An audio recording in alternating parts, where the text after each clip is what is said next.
some people on the red carpet, I was just like, winning an award doesn't mean shit.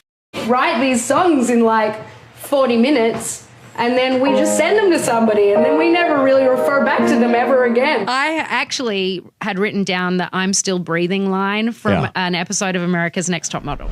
Hello, Believe Nation, it's Evan. My one word is believe, and I believe in people more than they believe in themselves, and my sincere hope is that if you see in yourself what I see in you, you'll be able to change the planet. So to help you on your journey, today we're gonna learn from singer-songwriter Sia and my take on her top 10 rules for success.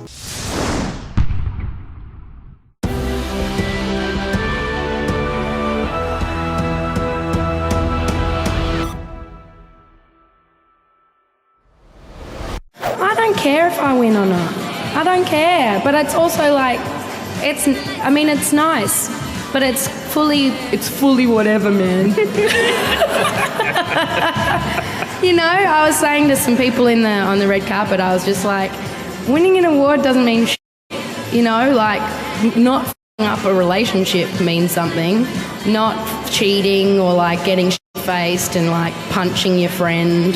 Like those sorts of things. Not doing that is meaningful. But getting an award is like weird. It's weird. It's not really a measure of success in my life. Reading all the reviews, everyone... Really? I don't read reviews. I don't read them. I don't even read the good ones. Because because I met Chrissy Hind once at Top of the Pops, like about 8 years ago, when I had a hit that was called Taken for Granted when I was an urban artist, and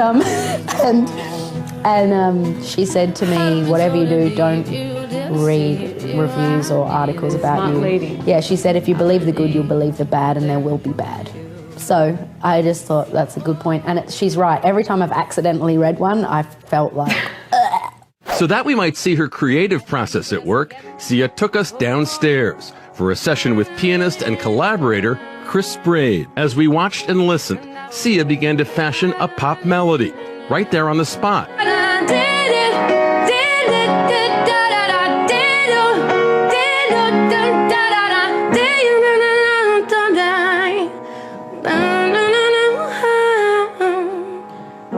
So then that's all we would do. That was good. That was mental. Can we have a copy of that? Nice work.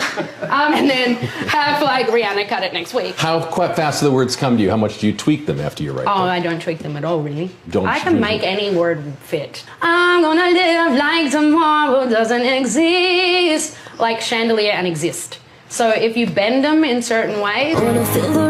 A hook, a distinctive word, the repetition of a strong concept. It's how these two came up with Britney's hit, Perfume. Oh, I don't even know if I know the words. Here's the thing, you know, we write these songs in like 40 minutes and then we just send them to somebody and then we never really refer back to them ever again. Sia has spent the last few years becoming one of pop's most successful songwriters. Her resume is a who's huge of music superstars. Beautiful like diamonds in the sky. Rihanna's Diamonds, Flo Rida's Wild Ones,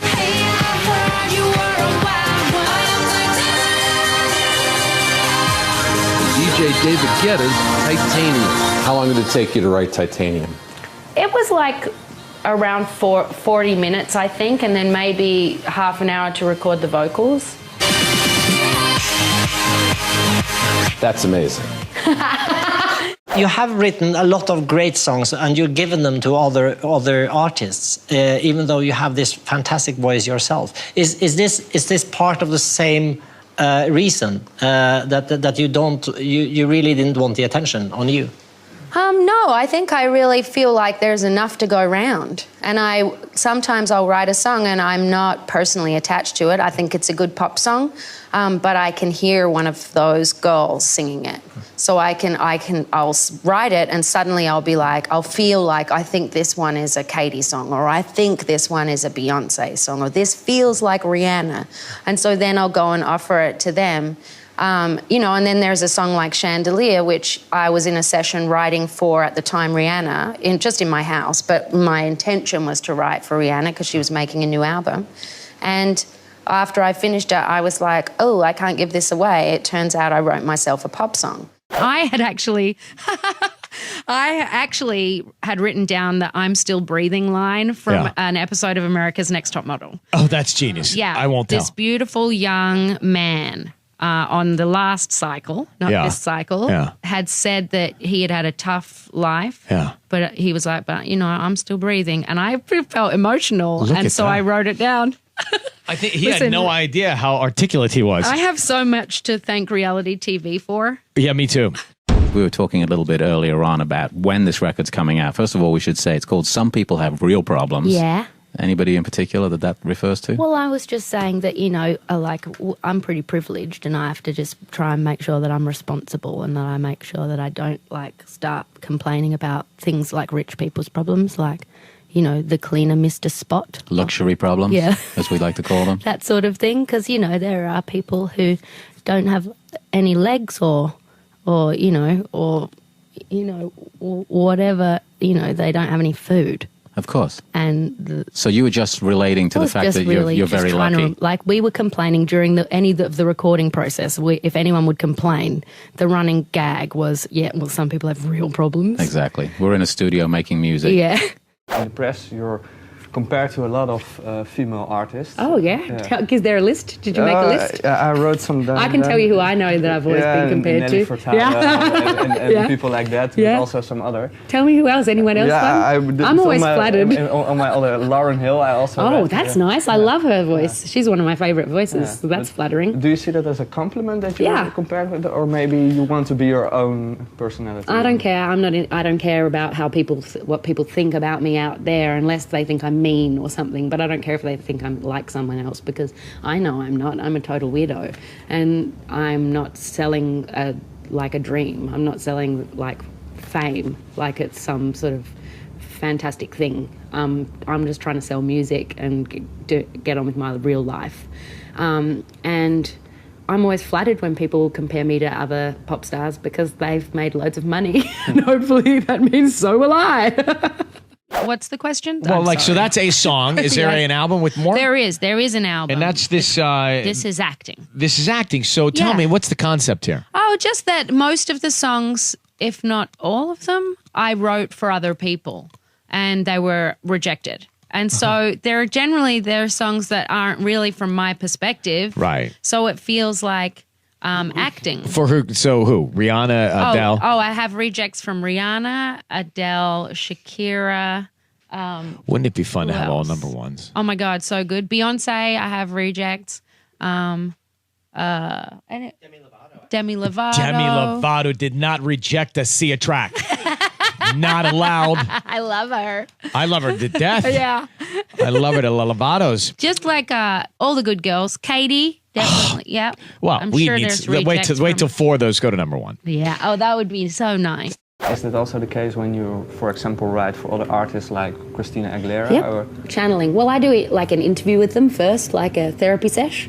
So for an hour or so, in her case, I was like, is there anything that's upsetting you? Because they asked me for ballads.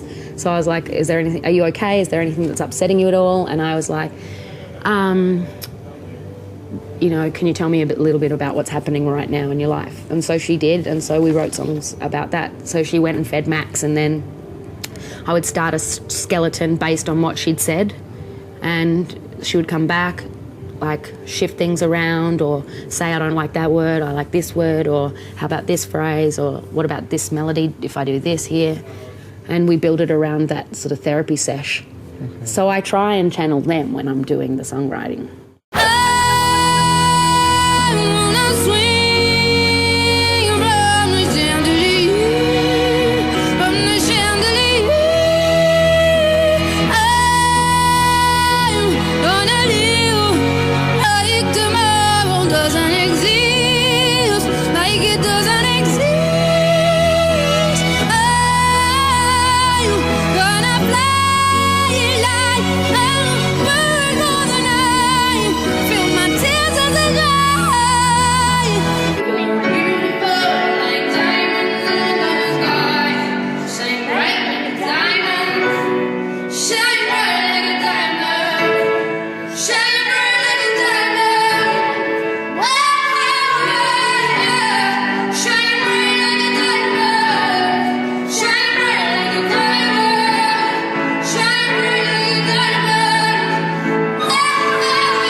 Ricochet, you'll take your aim. Fire away, fire away. You shoot me down, but I won't fall. I am titanium. You shoot me down, but I won't fall. I am titanium.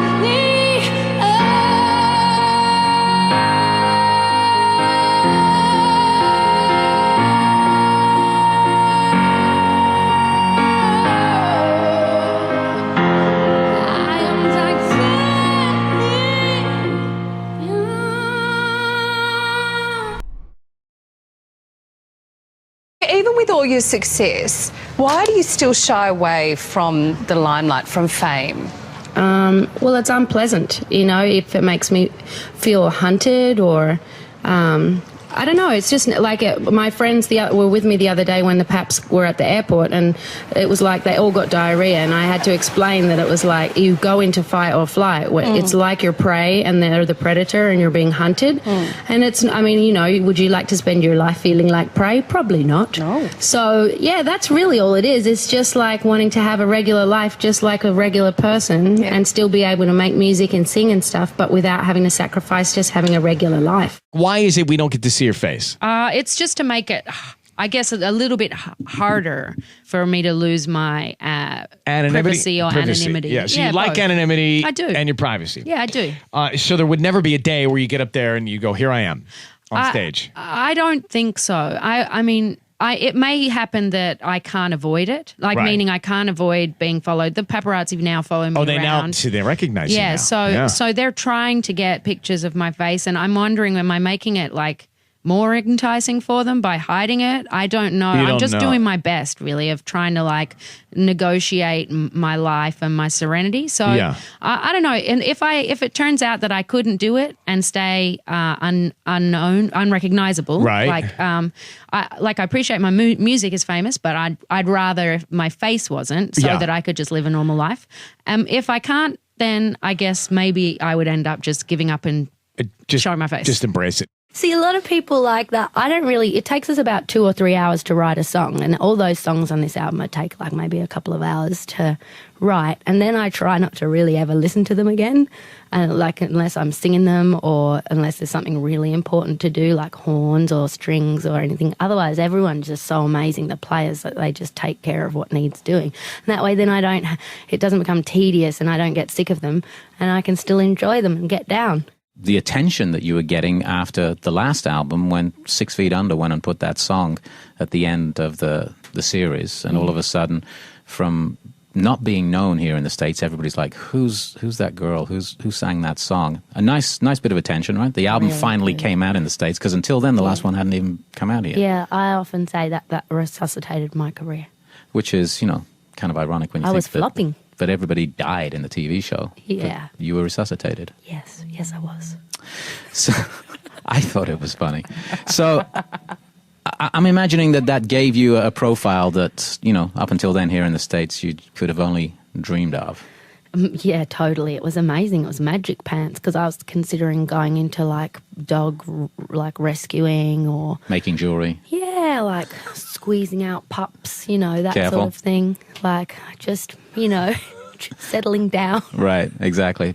And so but you got the opportunity to make another record. I did. And also I realized you don't actually need to be successful to make music and put out music these days, because record companies are kind of becoming obsolete.